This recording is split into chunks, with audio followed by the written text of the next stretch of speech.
Last time we discussed section 5.6, partial fractions, which is about integration of rational functions. And here we'll review this section and we'll discuss some further examples. A rational function is the ratio of two polynomials. Like in this example, the numerator is a polynomial of degree 2 and the denominator is a polynomial of degree 1. Here's another example of a rational function. The degree of the top function is 2. Which is greater than the degree of the bottom function, which is 1. And in this case, we can divide the top function by the bottom one, just x in this example. In this rational function, the degree of the top and the bottom is the same, is 2. And in this example, we can also divide the top function by the bottom function, which is 1. 1 over x is also a rational function. Here, the degree of top is 0, which is less than the degree of the denominator, which is 1. And so this function cannot be simplified as a proper rational function. When we have the situation that the degree of the top polynomial is greater than or equal to the degree of the bottom polynomial, then we divide. On the other hand, partial fractions are exactly applicable to the situation when the degree of the top polynomial is strictly less than the degree of the bottom polynomial. So here we have a proper rational function. The degree of the top function is 1. The degree of the denominator is 2. We cannot divide, but we can decompose this into fractions. First, let's decompose the denominator into product of x plus 3 and then times x minus 5. That's exactly the denominator. The numerator is the same, 5x minus 1. And then we can decompose this into two fractions, the first of which will have denominator x plus 3, and the other one will have denominator x minus 5. So we can find some a and b so that those two functions are equal.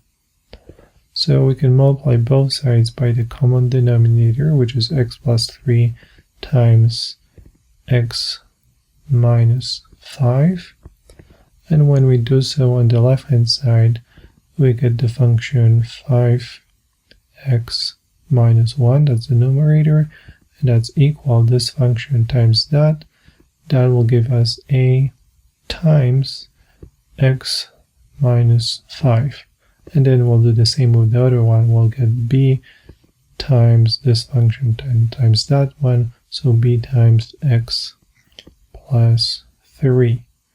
And then when we take x equals 5, then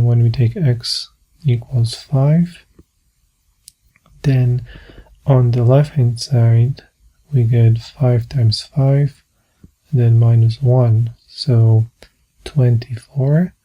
This is going to be equal a times 5 minus 5, that's 0.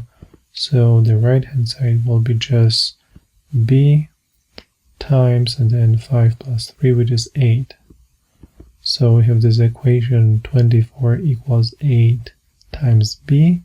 So it follows that b is equal to 3. When we take x equals negative 3 now, when x is negative 3, then we'll look at the left and right hand side of this equation again. On the left hand side we have negative 3 times negative 5 and negative 1, so negative 16, and that's equal to, this is negative 8 times a. The other summand is 0, so we have this equation, and from this it follows that a equals 2.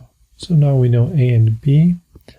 So the initially given function, which is this one divided by x squared minus 2x, and then minus, let's see, 15. So that's the initially given function, and its fraction decomposition is a, which is 2 divided by x plus 3, and then plus b, which we know now b is equal to 3. So it's 3 divided by x minus 5. So that's a decomposition of this given function. And now an application of this is, let's say, we want to integrate this function.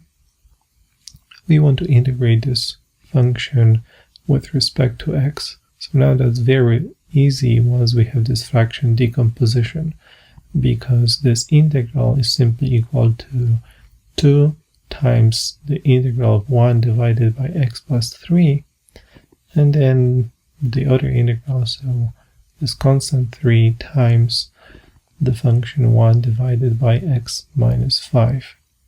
And those two are very easy to evaluate, so we have 2 times the ln function of absolute value of x plus 3, and then 3 times ln function of absolute value of x minus 5, and plus some constant c.